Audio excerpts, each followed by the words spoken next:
Please note that the information on Retire Vivid referenced in this video is accurate as of October 4th, 2024. Changes to laws and regulations may make portions of this segment outdated and no longer relevant. Information presented is for educational purposes only and is not intended to provide investment, tax, or legal advice. Please see our full disclosure at the end of this video.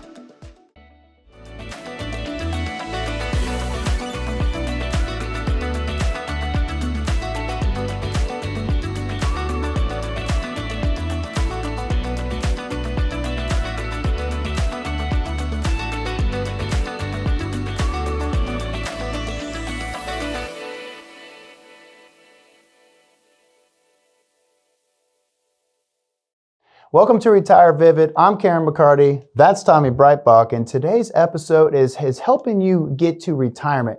Specifically, 6 things you should be considering before you retire. I mean, Tommy, we talk about this all the time. You don't hope to retire. You plan to retire. And that's what this episode's about today. I'm sure, everyone out there has had a thought, I'd just like to retire today. I'm done. I'm walking out.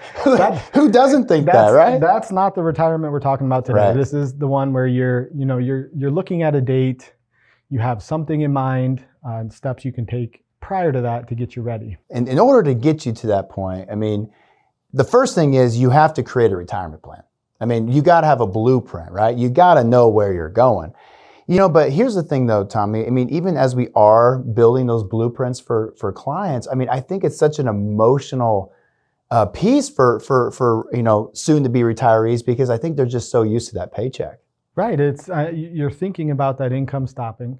If you've gotten used to the level of income you've been saving for how many years, now you're thinking about turning those savings maybe into income. That can really, mentally be a hurdle to get over in that retirement process. And that's exactly right. So that is that first step. We have to have that blueprint, that retirement plan. So we're going to take a look at health insurance. We're going to take a look at your income, right? Do you have a pension? A lot of people don't. So do we have a 401k plan? What are those income needs? Then we can start fine-tuning this thing and then focus on taxes as well. Hopefully you have an idea of what you want retirement to be. Is that traveling? Is that grandkids? Is that just free time to do what you want?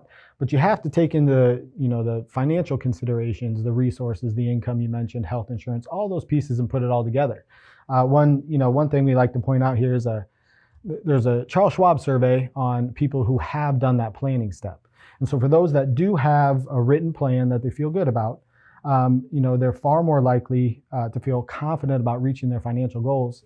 And they're also, more likely to feel financially stable. Makes sense. And that's why we spend so much time harping on the plan. Right. Plans always change, but at least have an idea of where you're starting, what can go right, what can go wrong, and what do we do in different scenarios. Right. Have that plan and feel good about it. Oh, absolutely. There are a lot of online tools, calculators out there that a lot of people can utilize now. Or you can take a look at a comprehensive financial plan. That's what we do for our clients, because I want to know the probability of success versus failure. So we need to do a stress test on your financial plan. Also, we need to do a stress test on your assets, because so many times, we have our Social Security, you have your 401k IRA, and you're probably going to live on that.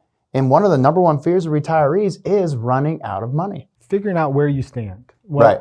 What your income is currently, what Social Security and retirement's going to be, what type of income need do you think you have in retirement, because you're not, maybe you have bills paid off and you're no longer saving at the rate you were prior to retirement. So income's probably a little lower. But just figuring out, a roster of everything you have going right and resources you can use in retirement. So the other thing too is, Tommy, we need to boost our savings. Especially if you're getting close. Because we really hit the nail on the head here. So when you walk away from the workforce and you are going to retire, right? Whatever you have in that 401k, you're walking away with. So we want you to, during your time in your career, I want you to feed that 401k plan. Once you fill it up and you've hit those contribution limits, then take a look at a traditional IRA. Fill that thing up, and then take a look at a Roth IRA and fill that thing up. But the 401k, the reason why we want people to look at that first, does your employer offer a match?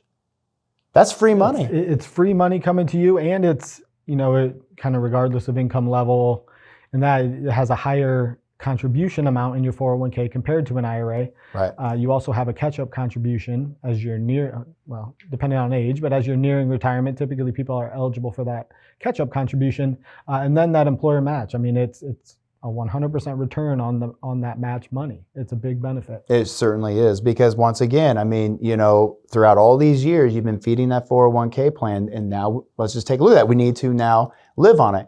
One thing I love what my dad calls money, especially like money in the bank or money in your 401k plan. He calls it oxygen. I mean, it makes sense, right? Because when your oxygen tank is high, meaning you've been a really good saver, it feels like you can breathe again, right? Like you've got some wiggle room where you can do things that maybe you couldn't do before. But then when that tank gets low, it feels like you're on life support. And so we want to make sure that you do boost those savings, and then make sure you take those steps if you haven't done it already. A general rule is in that 4 to 5% withdrawal rate range. So Right. If we're looking at income sources, if we have Social Security, if we have pension, if we need that 4 to 5%, you can kind of calculate that off of those, your savings and your investment assets. Just a ballpark kind of an income number. Why don't you explain that real quick to our viewers? You just said a 4% withdrawal rate.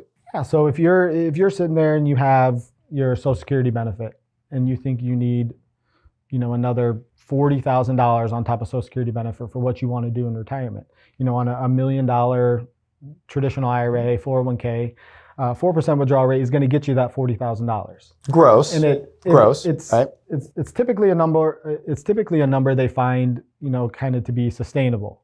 Whereas the higher the withdrawal rate, the more investment performance you need to kind of keep that account there and not draw it down. And then you get into, in a down year in investments, or if it's not performing highly enough, just depleting that account. So if you're ballparking, it's kind of in that 4 to 5% range. Yep. Sustainable. Got it. So, okay, we just talked about the first two of the 6. So the first one is we want to make sure that you create your own retirement plan. The second thing is we want to make sure you boost your savings. What we're going to do next, we're going to talk about the next few pieces when it comes to preparing for retirement.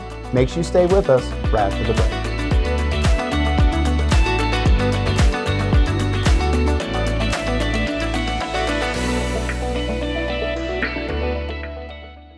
Retirement planning can come with more questions than answers. How do I save money in taxes during retirement? When should I file for Social Security? And how do I retire my 401k? With so much to plan for, how do you know if you're making the right decisions? We are here to help. Simply go to retirevivid.com or call the number below to schedule a 15-minute retirement review. You can speak with us about taxes, Social Security, your 401k, or any quick retirement questions at no cost to you. We are here to help get you retirement ready. Schedule your 15-minute retirement review today. Welcome back. If you just joined us, we're talking about the 6 things to do before you retire. We just talked about having a retirement plan, right? We got to have a blueprint. We got to know where we're going. Next, we need to boost our savings, because once you retire, we're not feeding those 401k plans anymore. So now let's keep moving on. This is a good one, Tommy. This one right here is number 3. Determine when to file for Social Security. A pretty big decision. It is an individual decision within the retirement planning process, but it plays into everything else we talked about: sources of income, savings rates, withdrawal rates, asset level. Right. Social Security plays a Right. part in that, but it's very important to sit down and figure out what your options are with Social Security and figure out when it makes sense for you to claim. Right. So, whether you're single, you're married, you're divorced or widowed, everybody has a different claiming option. But one thing we like to do is talk about the milestones when it comes to your Social Security. And because again, there's different things that are happening throughout your time, during your retirement journey. So let's walk through that and kind of explain as we go. So Tommy, the first one is age 60. So this is for those who have lost a loved one. If you have lost your widower, you may be eligible for that Social Security benefit to begin at 60. Right. It's not, it's not super common out there for people to be aware of it. So if you take one thing away, if you have lost someone, review your options at age 60. At age 60, and that's a survivor benefit. That's right. And there's one thing that we'll talk about here in just a minute, but that's the earnings test. But again, but that's for widows, widowers. Now, for a majority of Americans, we can start Social Security at age 62. So jumping forward a little bit, everyone has a full retirement age that ranges from 66 to 67, depending on the year you're born. So at age 62, you become eligible, but you do fall under an age-based reduction. Right. And so you get, 70 to 75% of your full retirement age amount at age 62, and then that grows monthly up until your full retirement age. Okay, Tommy, so one thing that people need to be careful of is what is called the earnings test. This is for people that have filed for their Social Security anytime prior to their full retirement age. So for example, if we had a person that retired, isn't working anymore, so they don't have any W-2 income, and they took their Social Security, fine. But let's say a couple years down the road, they said, hey, you know what, I'm bored, I'm gonna do some part-time work. Beware, this earnings test can be a big deal. Yes, you are still able to earn income. In 2025, it's up to $23,400. If you go beyond that amount, you will give $1 back for every $2 earned over the limit. It's important to be aware of that, and also if you are going to file early, most likely just be done working or part-time. That's a nice way of putting it. Yeah, just be done, folks. Just be done. Part-time limited income, you're not going back full-time. Yep, you're not going back full-time. And then the year that you turn full retirement age, you can make up to $62,160. And then once you turn full retirement age, you can make as much as you want, which is a really big deal. Now, let's talk about this. Let's say now we are full retirement age, and let's say you haven't taken your benefit. You get a pretty nice little increase to your Social Security. Yeah, from your full retirement age up to age 70, you get 8% a year in a delayed retirement credit. That's a pretty good. That's a strong credit. It's a pretty good annual credit. But what's the kicker, though? You're waiting. Yeah. You're waiting. You're waiting. You're waiting to get it. Yep. If we're looking at a married couple here, you're looking at delaying possibly for a few reasons. Right. You get into, delaying is going to be a higher income amount. Right. It also, if we are married, we lose one spouse, the higher of the two benefits continues on, the lower benefit goes away. Right. So you're looking at a good survivorship benefit.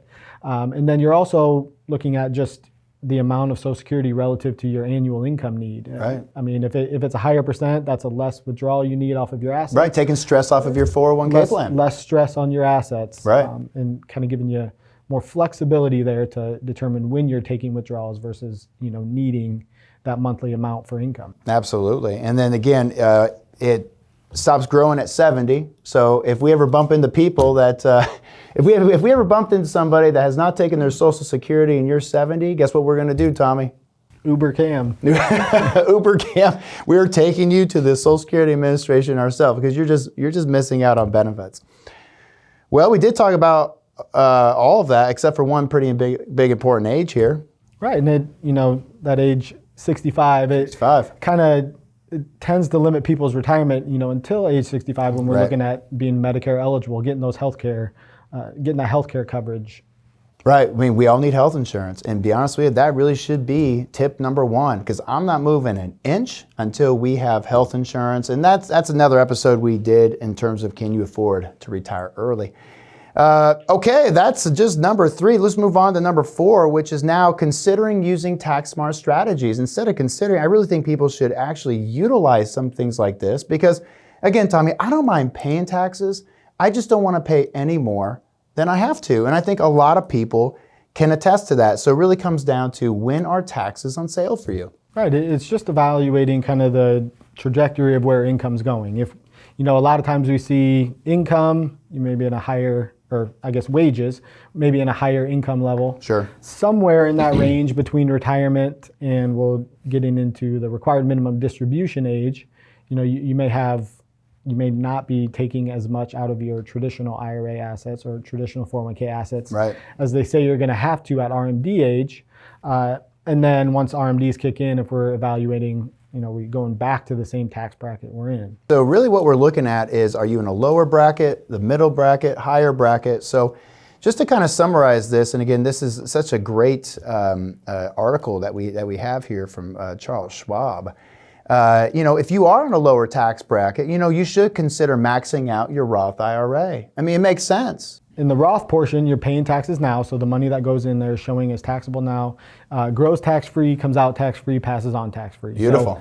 Pay taxes at the, pay taxes at a low rate. Right. And the next is the middle bracket. So if you're in between the 22 and 24%, maybe potentially splitting it where you're getting that tax deduction now and you're, utilizing a tax-free vehicle like a Roth. It just gives you flexibility down the road. Right. You can take some of the taxable portion, some of the tax-free portion, blend them, control your tax brackets better. Yep. And then if you're in the higher bracket, so this is the 32, 35, 37% tiers, that's where you would want to maximum or, take advantage of those tax deferred instruments because again, you would want that tax deduction to those 401ks, IRAs. Right. Just depending what you're looking at. Most people are, in retirement, the amount of money they're taking out is probably not putting them in those higher tax brackets. So take the deduction now, pay taxes hopefully at a lower rate later. Right, and then the last thing is Roth conversion. I mean, we are big advocates of the Roth in terms of converting. The question is, how much do you do?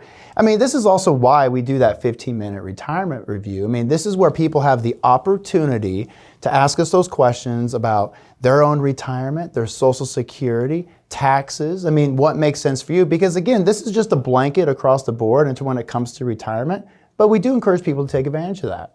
It's, everybody's situation is a little bit different. Most people go through similar steps, but everybody has a little circumstance that's specific to them. And, if they have a question on it, definitely reach out. All right, so we just went through 4 of the 6 things to do before you retire. Make sure you stay with us. We got 2 more right after the break.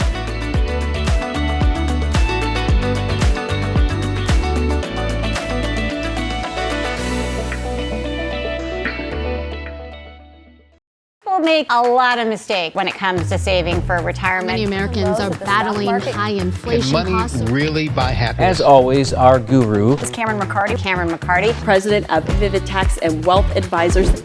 There's a lot of things your viewers need to be focusing on. In order to make an important financial decision, you need to educate yourself. The first thing is find a trusted source.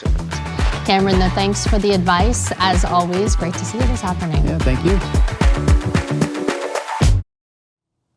Okay, so we are wrapping up the 6 things to do before you retire. We just talked about a lot today, but the one that if you think about it, this one really should be the first one, Tommy.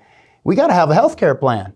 I mean, I'm not moving an inch until we have some form of health insurance because again, it's so tough for so many people. If there's anything that feels like it's keeping up with inflation, it just feels like it's health insurance premiums as well too. Because again, Medicare is such a huge age. Age 65, you're eligible for Medicare.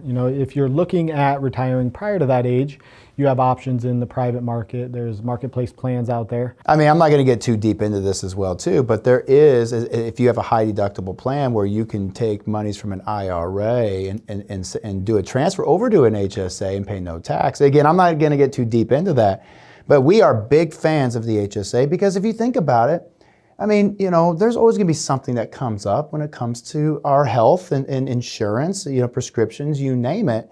But again, what are we going to do, in terms of having a plan? That's why it makes it so tough. I mean, even if you have the financial means to retire, for a lot of people, the one thing they're thinking about, how do I pay for health insurance? Typically keeps, at least if we're talking about married individuals, one spouse working till age 65, carrying coverage through their employer with the spouse on it, right? And getting to that age 65 where you are eligible for Medicare. Well, let's talk about Medicare real quick. I mean, we did a whole episode on this, so I'm not going to get too deep into this, but let's talk about Medicare. So, Tommy, we've got different parts of Medicare. There's actually 4 parts of Medicare.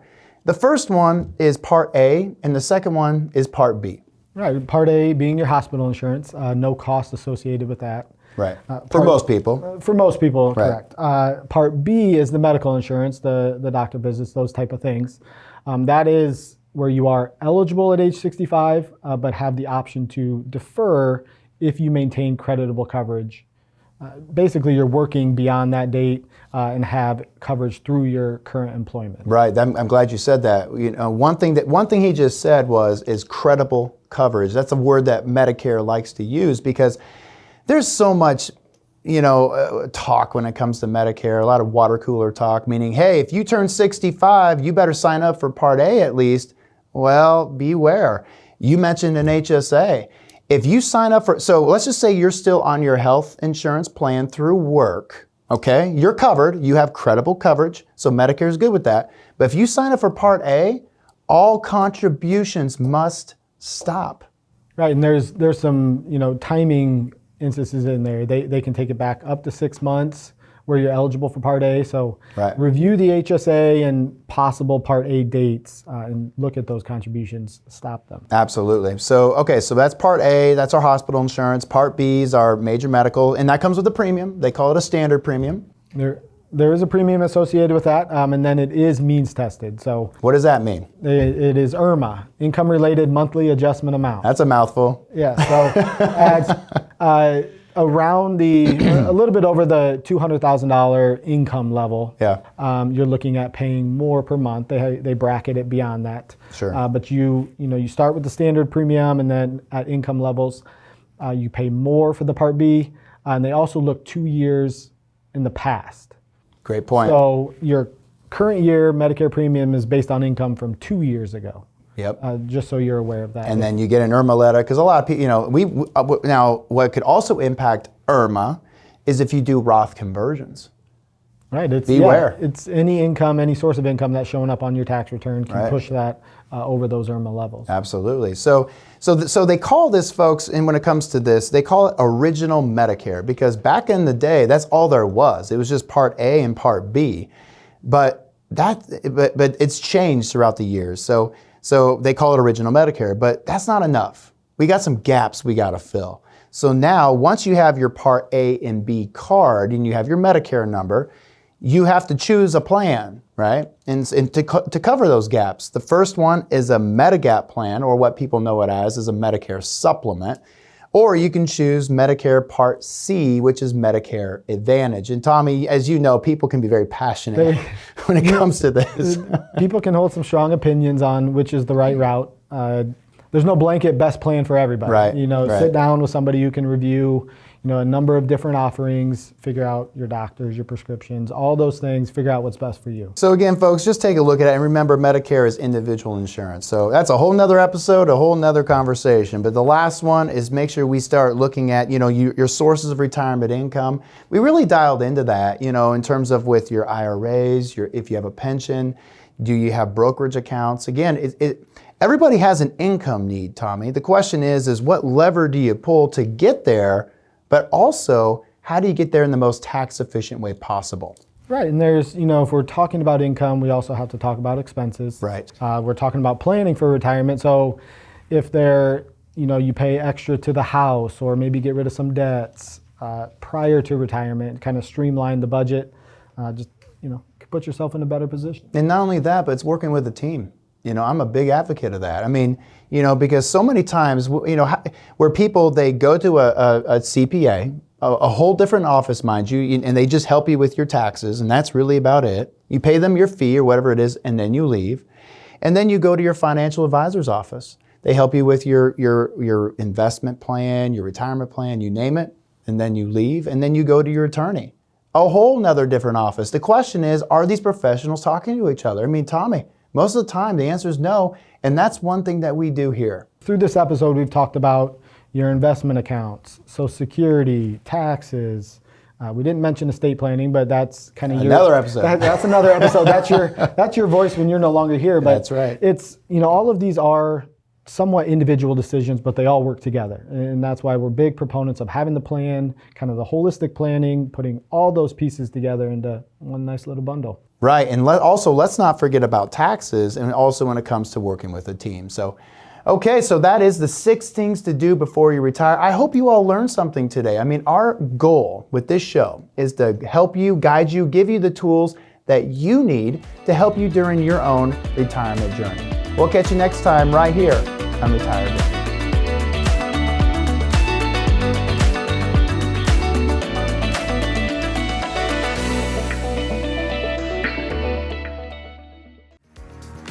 This segment is brought to you by Vivid Tax and Wealth Advisors. Learn more at retirevivid.com and make retirement vivid.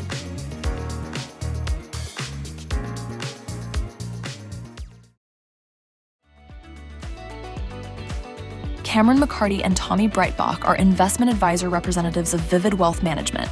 a SEC-registered investment advisor located in Des Moines, Iowa. Investment advisory services are offered through Vivid Wealth Management, LLC. Insurance products and services are offered through Vivid Tax and Wealth Advisors, and individually licensed and appointed agents. Tax planning and preparation services are offered through Vivid Tax Center, LLC. The preceding entities are affiliated. Information presented is for educational purposes only and does not intend to make an offer or solicitation for the sale or purchase of any specific securities, investments, or investment strategies. Case studies and examples presented are hypothetical and used to demonstrate a concept. These studies do not represent actual clients or results. Similar or even positive results cannot be guaranteed. None of the entities above are affiliated or endorsed by the Social Security Administration or any government agency. Information expressed does not take into account your specific situation or objectives and is not intended to provide investment, tax, or legal advice. Listeners are encouraged to seek advice from a qualified tax, legal, or investment advisor to determine whether any information presented may be suitable for their specific situation.